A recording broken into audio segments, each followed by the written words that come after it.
les informations de la nuit sont particulièrement préoccupantes. Pauline Revenat, vous êtes chef du service police-justice de BFM TV. Et vous, Emmanuel Baudin, vous êtes secrétaire général FO pénitentiaire. Je pense ce matin à vos confrères qui sont donc des surveillants de prison, qui ont subi 9 attaques en 24 heures et à nouveau 2 cette nuit, qui sont des attaques parfois à la Kalachnikov, on va revenir sur les faits avec vous Pauline, mais qui sont aussi parfois des attaques à leur domicile. Cette nuit, vers 2 heures du matin en Seine-et-Marne, près de Meaux, un départ de feu dans le hall d'un immeuble où réside un surveillant de prison.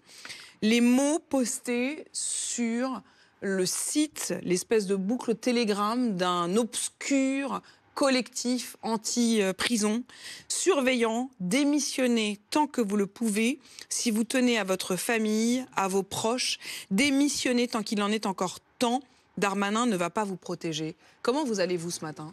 Écoutez, inquiet. On a attendu ce qui allait se passer ce soir. Et ce matin, j'ai fait le tour pour savoir où on en était. Donc, on a eu effectivement 3 véhicules qui ont brûlé à Tarascon. On a, sur la région parisienne, une surveillante qui a été attaquée chez elle, enfin dans son hall d'escalier. Et on a un autre surveillant où sa voiture a brûlé chez lui, dans le sud. Donc, voilà le bilan à l'heure actuelle de ce qui s'est passé cette nuit. On avait les forces de l'ordre qui étaient présents sur les établissements, on avait pris des mesures, donc on espérait que ce soit calme. Bon, ça ne leur a pas empêché de faire ces attaques, et on attend maintenant de savoir qui est derrière tout ça, parce que la question c'est qui est derrière et manipule et manœuvre pour faire régner la terreur chez nous. Qui fait régner la terreur, effectivement, de manière coordonnée et en tout point du territoire. D'abord, les faits, Pauline Revenat, ce sont donc d'abord 9 attaques, puis 2 à nouveau la nuit dernière. Alors 9 plus 3, si je puis me permettre, puisqu'on rajoute une dernière. Ça fait donc 2 nuits d'affilée, c'est coordonné, c'est simultané, et on cherche à comprendre cet acronyme DDPF. Donc effectivement, sur une boucle Telegram, on a quelques indications. Ils se revendiquent comme défenseurs des droits des détenus avec plus de 1000 membres. Ils ne se définissent pas comme de terroristes, mais ils disent qu'ils sont là pour défendre les droits de l'homme à l'intérieur des prisons. Et dans l'affaire Amra, disent-ils, parce qu'on y fait beaucoup référence, la majorité des détenus n'a pas cautionné évidemment la mort de ces 2 agents pénitentiaires. Précise-t-il, pourquoi se servir d'Amra pour faire du mal aux 82 000 détenus en France? C'est ce sur quoi ils s'interrogent. Et qui ils ciblent ? Eh bien, ils ciblent Gérald Darmanin. C'est vous, Darmanin, qui avez déclenché la guerre, peut-on lire. On veut juste que les droits de l'homme soient respectés. Vous le disiez, 9 plus 3 attaques. C'est quoi comme attaque ? Avec quel genre de moyens utilisés ? Le plus spectaculaire, c'est les tirs de Kalachnikov devant la prison de Toulon. C'est là où s'est rendu Gérald Darmanin hier. Le point zéro, c'est Agen. C'est l'école de formation des agents pénitentiaires. Symboliquement, il faut rappeler que c'est là où Gérald Darmanin a annoncé la création de ces prisons de haute sécurité. Donc lui, naturellement, il fait le lien. Et on peut le faire parce que les conditions d'incarcération vont être très strictes. Moi, j'ai pu visiter Vendin-le-Vieil la semaine dernière, qui va ouvrir le 31 juillet. C'est assourdissant de silence. Il n'y a aucun contact avec l'extérieur. C'est d'une totale étanchéité. Et évidemment, concrètement, ça veut dire perte de contact avec l'extérieur, plus de parloir sexuel, fouille automatique, plus de passage de stupéfiants, de produits illicites. Et ça, eh bien, pour les narcobandits, pour les narcotrafiquants, évidemment, ça va changer. Est-ce que ça dérange ? Oui. Est-ce que c'est eux qui sont derrière cet acronyme ? C'est encore trop tôt pour le dire. Ce qui est intéressant, c'est que le parquet national antiterroriste s'est saisi. Il a pris tout ce qu'on fait de meilleur sur la place sur le territoire en service d'enquête. Donc, ils vont finir. Il n'y a pas encore d'interpellation à ce stade, mais il y a des bidons d'essence, il y a forcément de l'ADN et ils vont forcément remonter sur certains des auteurs. Oui, les droits de l'homme, ont bon dos dans cette histoire. Parce que quand on dit que ça met en cause les 82 000 prisonniers, non, on parle de 200 prisonniers seulement qui vont aller dans ces 2... Et les plus dangereux. Et les plus dangereux. Donc moi je veux bien qu'on les défende, mais bon. Ça c'est la première chose. Ouais. La deuxième chose quand même, c'est le lien qui est fait entre ces éléments-là. Et moi je pense ce matin, pardon de le dire ici, mais aux agents pénitentiaires. Moi aussi. Je rappelle quand même que les agents pénitentiaires risquent leur vie tous les jours, font un travail absolument indispensable pour des salaires dérisoire. Voilà. Personne n'en parle, je sais, mais on en a beaucoup parlé au moment au contraire, on en parle beaucoup. Du péage d'Incarville. Il faut qu'on en parle. Et rappeler que ces agents-là, on en a absolument besoin. Mais là, si vous voulez, c'est monter d'un cran parce que là, il y a des domiciles, il y a des halls d'immeubles, il y a des menaces sur les familles. C'est bien plus grave et c'est crescendo. Et le message explicite, c'est « nous savons où vous vivons ». Quand on parle de mexicanisation de cette guerre face aux narcotrafiquants, il faut voir ce que c'est que la guerre au Mexique. Depuis 2006, c'est 450 000 victimes de ce qui ressemble beaucoup à une guerre civile. Dans le dernier cycle électoral en 2024, c'est 36 candidats qui ont été assassinés. C'est les maires de plusieurs villes qui ont été aussi assassinés, décapités, parce qu'ils s'opposent aux narcos. C'est évidemment... Avec évidemment cette question, terrible. à ce stade, qui se cache derrière effectivement cet acronyme, derrière ce type de menace ? Alors, je l'ignore évidemment, il y a peut-être des influences étrangères, on parle de beaucoup de choses. On sait à quel point l'affaire Amra a été traumatisante pour l'administration pénitentiaire. Non seulement les faits, mais la longue cavale de Mohamed Amra. Moi, je voudrais votre regard sur la façon dont est gérée la création de ces nouvelles prisons. Parce que, évidemment, ce ne sont pas des nouvelles prisons, ce sont des nouveaux détenus dans d'anciennes prisons. Puisqu'il y a Vendin-le-Vieil et puis il y a Condé-sur-Sarthe. Et c'était des prisons qui étaient déjà peuplées d'un certain nombre de détenus et dans lesquels on va mettre de nouveaux détenus, les narcos. Comment est-ce que l'administration pénitentiaire gère ces transferts? Parce qu'on dit on remplace des islamos par des narcos. Grosso modo, c'est ce qu'on entend dans ce type de... Et je précise que vous êtes vous-même avocat, hein, Bertrand Perrier. Oui, mais voilà. Donc, comment est-ce que l'administration pénitentiaire appréhende cette modification de population? Alors, nous, on revendiquait c'est la classification d'établissement et ce type d'établissement depuis longtemps. D'ailleurs, Condé et Vendin étaient conçus pour ça. Si on n'avait pas eu Christiane Taubira, ministre à l'époque, on aurait fait ce travail. Simplement, Christiane Taubira a dit, moi, je n'assume pas ce type de prison, donc on a tout fait et n'importe quoi. On a connu tous les drames qu'on a connus à Condé ou à Vendin, et vous l'avez suivi.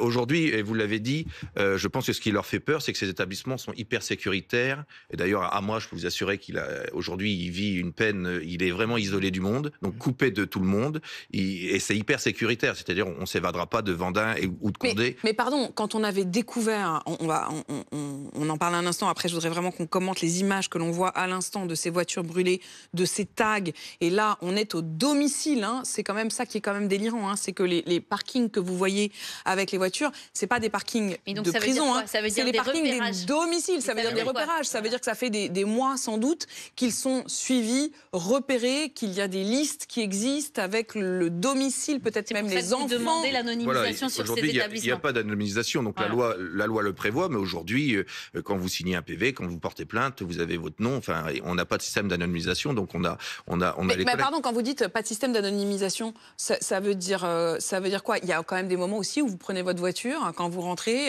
et que vous rentrez chez vous, s'il y a un gars qui vous suit. Alors ça, on a d'ailleurs...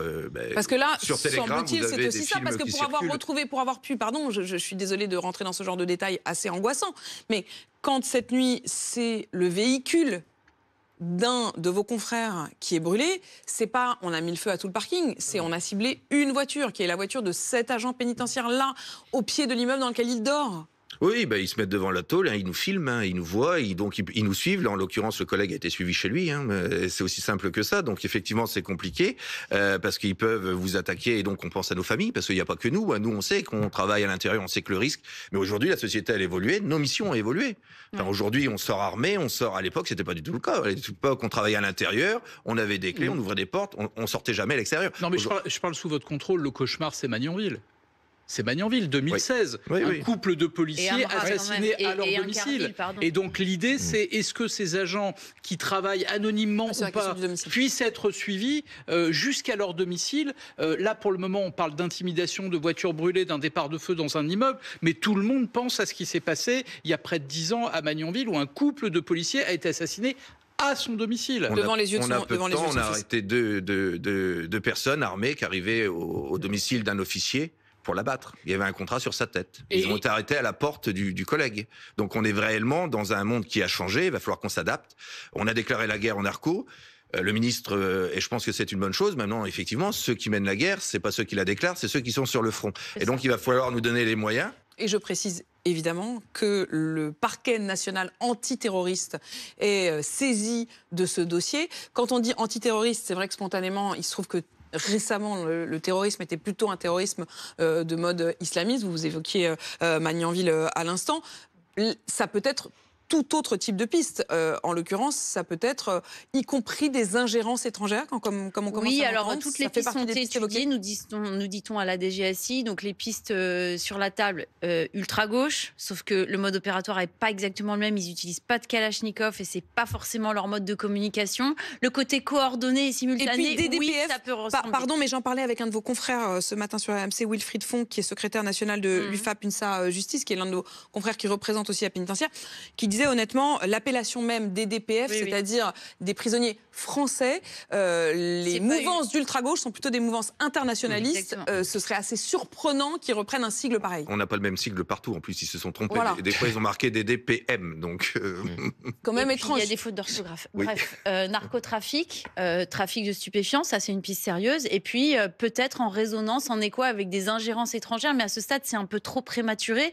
Est-ce qu'il y a des conjonctions? Est-ce qu'il y a des choses qui s'allient? Pour l'instant, c'est encore un peu nébuleux. Quand vous dites des choses qui s'allient, des conjonctions, ça veut dire quoi? Ça veut dire une sorte de convergence de ça lutte pourrait, en tout cas, entre c'est éventuellement une ingérence étrangère. En ce moment, on parle de la question de la Russie, de la question d'une ingérence éventuellement algérienne. Est-ce que ça peut, et c'est vraiment au stade de l'hypothèse, mais est-ce que ça fait partie des hypothèses sur lesquelles on travaille, d'une sorte de coordination? Oui, ça peut, mais ce qui est intéressant, c'est que c'est la DGSI éco-saisie. Donc ça veut dire quelque chose. Ça veut dire que c'est la sécurité intérieure. Ça veut dire qu'on prend grosso modo tous les meilleurs services d'enquête de France pour enquêter, pour retrouver ces auteurs et pour comprendre surtout quel est le mobile, quelles sont les revendications. Parce que ce qui tourne sur les messageries cryptées, c'est pas forcément, c'est peut-être la partie immergée de l'iceberg. Voilà. Et donc là, il y a tout un travail. Évidemment, ils sont tous sur le pied de guerre. Et évidemment, on attend des prochaines interpellations. Pardon, mais ce qui me surprend, c'est que ça arrive dans la nuit d'il y a 2 jours. Enfin, c'est arrivé au début, il y a 48 heures. Immédiatement, tous les services de l'État se sont mis en branle, ont pris très au sérieux cette affaire. Hier, Gérald Darmanin est descendu à Toulon pour aller essayer de rassurer vos collègues de la prison de Toulon. Et cette nuit, il y a à nouveau 3 attaques. Visiblement, cette nuit, il y a à nouveau 3 attaques. Oui, mais c'est facile, entre guillemets. C'est pas très compliqué, pardon. Mais incendier en bas d'un domicile, on ne va pas pouvoir poster un policier devant chaque domicile de chaque agent pénitentiaire. Mais Gérald Darmanin pose hier la question de la sécurisation des établissements pénitentiaires. Des établissements pénitentiaires. À Toulon, il pose la question, il dit j'espère que le ministère de l'Intérieur, il jette une sorte de défi à. Non, mais des établissements pénitentiaires, oui, mais des domiciles, on ne va pas y arriver. Mais c'est l'interrogation qui est mienne ce matin. Pardon, mais je ne suis jamais allé visiter quelqu'un en prison ou même visiter une prison dans le cadre journalistique. Je ne savais pas qu'on pouvait s'approcher d'établissements pénitentiaires vraisemblablement d'aussi près. C'est une des revendications. Vous arrivez à la voiture directement. D'ailleurs, vous pourriez faucher des gens. Donc, il faut sécuriser les domaines pénitentiaires, qu'on puisse y aller à pied avec une. Pardon d'avoir l'air ultra naïve.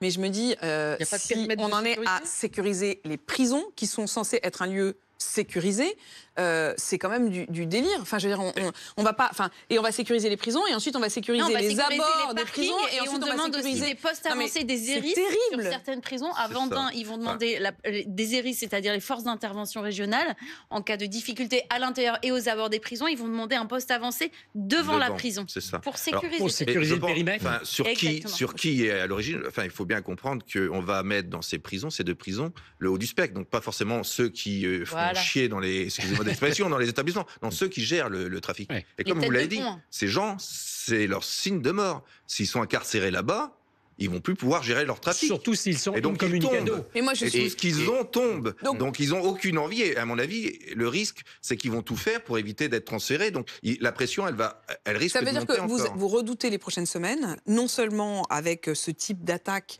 et de menaces, mais vous redoutez aussi les transferts, vous redoutez en particulier tous ces moments-là. Alors les transferts, je suis pas inquiet, on mettra les moyens, ça on sait faire. Non, je suis inquiet, c'est que ces gens-là vont tout faire pour pas que ça puisse s'ouvrir. Donc il y a eu des menaces sur Vendôme-le-Vieil ce week-end, on était en alarme parce qu'on craignait des attaques. On a Condé-sur-Sarthe, ils vont mettre la pression. Ils vont mettre, parce qu'ils vont aussi vous perdre, les trafics de drogue à l'intérieur des établissements, c'est impressionnant. On a obtenu dernièrement des chiens détecteurs de drogue, on saisit, on commence à travailler. Donc ils vont tout faire. Là, il faut voir, si on est vraiment sur un front de libération d'extrême gauche, on va voir s'il y a des mouvements à l'intérieur. Parce que ma crainte aussi, c'est que ça bouge à l'intérieur. C'est qu'il y ait des mutineries ? Eh bien, vous avez aujourd'hui, et je le dis, la surpopulation carcérale, il faut s'y attaquer. On ne peut, si vous avez un mouvement collectif dans une prison, malheureusement, ça va être très compliqué de la gérer. Je voudrais qu'on puisse écouter le témoignage de vos confrères, ceux de la prison de Toulon, sur leurs inquiétudes et sur leur quotidien. Au début, on pensait que c'était de feux d'artifice. Et ça a duré moins de 10 secondes, c'était super rapide et en plus, il pleuvait beaucoup. On s'est tous regardés, on a vu qu'il y avait un truc pas normal. Donc on est parti directement se rendre à la porte pour voir ce qui se passait. Et on est arrivé à la fin des tirs et c'est là qu'on a vu la collègue cachée sous le bureau. Ça a été compliqué de la voir tremblante en état de choc. Et quand on a tourné la tête sur la droite, en fait, il y avait l'impact de balle à hauteur de tête. Il faut qu'on soit aux aguets parce qu'on a compris le danger, surtout à tout moment et à n'importe comment, n'importe où, que ce soit chez nous, au travail. Donc on vit dans la peur au final. On vit dans la peur, aux aguets. Mais c'est la question, est-ce que vos membres, est-ce que les agents sont aujourd'hui terrorisés davantage qu'ils ne l'étaient il y a quelques jours? Gérald Darmanin disait on s'attaque à l'autorité de l'État, soit, mais on s'attaque aussi à ceux qui incarnent cette autorité. Et si eux se mettent à avoir peur, à avoir la trouille, c'est terrible. Surtout qu'on n'est pas dans le même on a connu pendant les émeutes, ils ont attaqué des établissements, on a connu aussi des attaques à domicile. Mais là, notre crainte, c'est si c'est la grime organisée, les narcos qui sont derrière, on a vu ce qu'ils ont été capables de faire avec l'évasion d'armes. On sait ce qu'ils sont capables de... On les gère à l'intérieur. Ils n'ont plus de respect. On n'est plus sur les gros caïds de l'époque, il y a 20 ans ou encore 10 ans, des détenus braqueurs de fourgons blindés. On est sur des jeunes à qui vous voulez 400 balles, ils prennent une calache et ils balayent, ils regardent pas. Parce que là, la collègue, j'y étais hier à Toulon avec le ministre. Effectivement, là, il a tiré. J'ai vu les images du mec qui prend la calache et qui tire. Oui, mais c'est pas un professionnel, on est d'accord. Heureusement, c'est quelqu'un qui est payé pour faire ça. Voilà, c'est des petits bandits de peu importe d'où qui, pour faire 400 balles, sont prêts à brûler des voitures, sont prêts.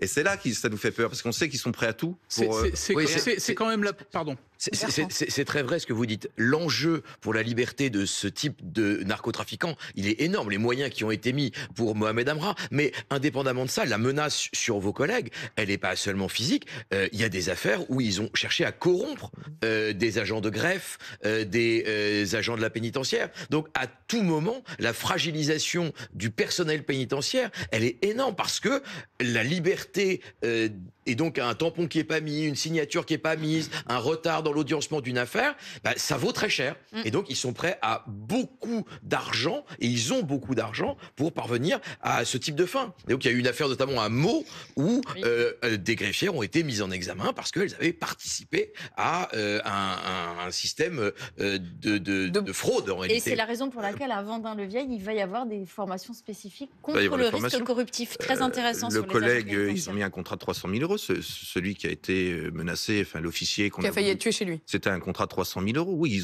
on me disait que Marseille, par jour, c'est plus de 800 000 euros. Rien que Marseille, en termes de trafic de drogue, c'est des sommes. Donc, ils ont énormément d'argent. D'ailleurs, on le voit, la cavale à moi. C'est pas Redouane Faïd, c'est pas... Eux, ils ont de l'argent, ils avaient... Donc, c'est ce qui nous fait peur, en fait. C'est qu'on a affaire à des gens qui ne reculeront devant rien, qui ont beaucoup d'argent, et le fait que ces têtes, ce haut du spectre, soient incarcérés demain à Vendin-le-Vieil, ils seront coupés du monde. Et donc, ils perdent en fait, ce que vous dites, c'est allons-y vite, quoi. Il faut y aller vite. Il faut vite que Vendin-le-Vieil rentre en et exercice. il faut que les magistrats jouent le jeu, parce que la loi qui a été votée a quand même été beaucoup vidée de son contenu. On est bien loin de ce qu'on espérait. On est très loin du projet initial. Je fais un pas de côté pour parler un tout petit peu de politique, mais c'est quand même une sacrée pierre dans le jardin du ministre de l'Intérieur. Moi, je me souviens que quand il a pris sa fonction, il disait j'ai 3 objectifs, rétablir l'ordre, rétablir l'ordre, rétablir l'ordre. Ce qui s'est passé là, 9 attaques 9 plus 3, 12. 12 attaques. 12 attaques. C'est le désordre absolu. Et en plus, on s'attaque à un monument de notre démocratie, la prison. Ça fait partie de l'état de droit, la prison. Et donc, s'attaquer à l'état de droit, c'est pas rien. Et donc, c'est quand même une pierre dans le jardin du ministre de l'Intérieur qui avait promis de rétablir l'ordre. Il faut quand même aussi avoir cette... la preuve que la sécurité, d'ailleurs, ce ne sont pas des slogans politiques. Et ce que ça dit aussi, c'est que la menace de ces 2 institutions qui, aujourd'hui, accueilleront les principaux caïds fait vraiment peur. Et c'est une menace qui donne à ceux qui savent ce qui les guette la trouille. Mais de la même manière, lorsque les policiers sont attaqués à leur domicile, quand des magistrats sont menacés physiquement ou sur les réseaux sociaux, c'est exactement la même chose. Et là, ce sont les agents pénitentiaires qui ont physiquement peur pour leur vie. Mais s'en prendre à des magistrats, c'est pareil. On sait comment on est arrivé au système italien, parce que c'est le système italien. Exactement. On sait le nombre de morts qu'il y a eu pour arriver au système italien. Le problème, c'est que là, on n'a pris qu'une toute partie du système italien, puisqu'à l'Assemblée nationale, pour des raisons de constitutionnalité, on est bien loin du projet initial. Et ils s'attendent d'ailleurs à beaucoup de recours. Et on s'attend, donc on n'est même pas arrivé au bout, on sait même pas, vous voyez, on déclare la guerre, mais là, on nous a pas donné, avec ce qui a été voté à l'Assemblée nationale, on va pas nous donner les moyens de l'amener, la guerre. Mais c'est très intéressant l'exemple que vous prenez, l'exemple italien, parce que lorsque les Italiens ont modifié leur loi, leur appréhension des détenus les plus dangereux dans la lutte anti-mafia, il y a eu de la part de la mafia des mesures de rétorsion, des représailles, des attentats, des assassinats, exactement de la même manière, et des pressions sur les agents pénitentiaires ou les magistrats. C'était il y a plus de 30 ans. Et je vous le disais sur les boucles Telegram, donc boucle Telegram, ça veut dire une sorte de réseau social fermé, comme une sorte de boucle mail ou WhatsApp. Ce réseau DDPF, soi-disant donc de soutien des prisonniers français, je le disais, ces messages terribles, surveillant, démissionner tant que vous le pouvez, si vous tenez à votre famille et à vos proches, et ces vidéos. Vous voyez cette vidéo donc, qui a été publiée par le groupe DDPF, cette vidéo des voitures qui brûlent et qui sont donc revendiquées, filmées. Non seulement ils mettent le feu, mais ils filment ce feu et ensuite ils mettent sur la boucle. Ça veut dire qu'il y avait des êtres humains qui étaient là, à quelques mètres de c'était le domicile d'un agent. À quelques mètres de ces voitures. C'est complètement délirant.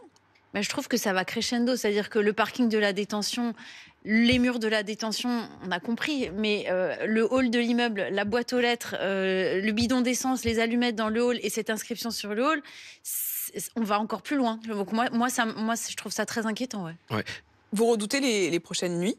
Oui, on redoute déjà la journée aussi, parce que si ça peut bouger en détention. Parce que je vous Encore une fois, la mutinerie... c'est une de vos inquiétudes ce matin. Mais oui, parce que ces gens-là qui sont du haut... Parce que moi, je reste sur les narcos. On verra, peut-être que je me trompe. Et si je me trompe, je ferai mon mea culpa. Mais je pense qu'on est vraiment sur... Et donc, ils tiennent les tôles, ces gens-là. Parce qu'à l'intérieur, c'est comme à l'extérieur. C'est encore pire, c'est la terreur. Vous avez des caïds qui tiennent les tôles. Et donc, si ils envoient, c'est pareil, des détenus. Et au vu de la surpopulation dans les maisons d'arrêt, c'est très compliqué. Donc, on va être très vigilant, on sait gérer. Mais voilà, non, on a peur aux prochaines nuits, on a peur, et puis là, pour le moment, on est sur du matériel. Voilà, on sait que ces gens-là, la Kalachnikov, demain, on pourrait avoir... Donc, il faut qu'on soit vigilant. Alors, on est à l'administration pénitentiaire, il y a cet esprit de corps, et on sait que la police on l'ont montré avec Amra, font un travail extraordinaire, j'espère qu'ils vont avancer vite. Et puis, il faut qu'on soit costaud, parce de toute façon, il faut qu'on s'y attaque à ce sujet. Il y avait trop longtemps qu'on a laissé faire dans nos prisons. On est en train de remettre de l'ordre et d'essayer de faire que la prison soit utile aussi aux personnes détenues, parce que à l'intérieur, vous avez aussi des détenus qui subissent. Moi, j'ai vu des détenus qui servent de mules, qui se suicident pour échapper à la pression qu'ils ont à l'intérieur. Donc c'est un tout. Donc il faut nous donner les moyens, il faut tenir, il faut que les forces de l'ordre, et j'ai pas aucune inquiétude là-dessus, soient à nos côtés pour sécuriser les entrées et les sorties des établissements, qu'on ait un ciblage des habitations des collègues pour être plus vigilants, et que nos collègues, mais ça ils le savent, ça fait partie de nos métiers, l'observation, s'ils voient le moindre chose, qu'ils alertent tout de suite leur hiérarchie pour qu'on puisse intervenir.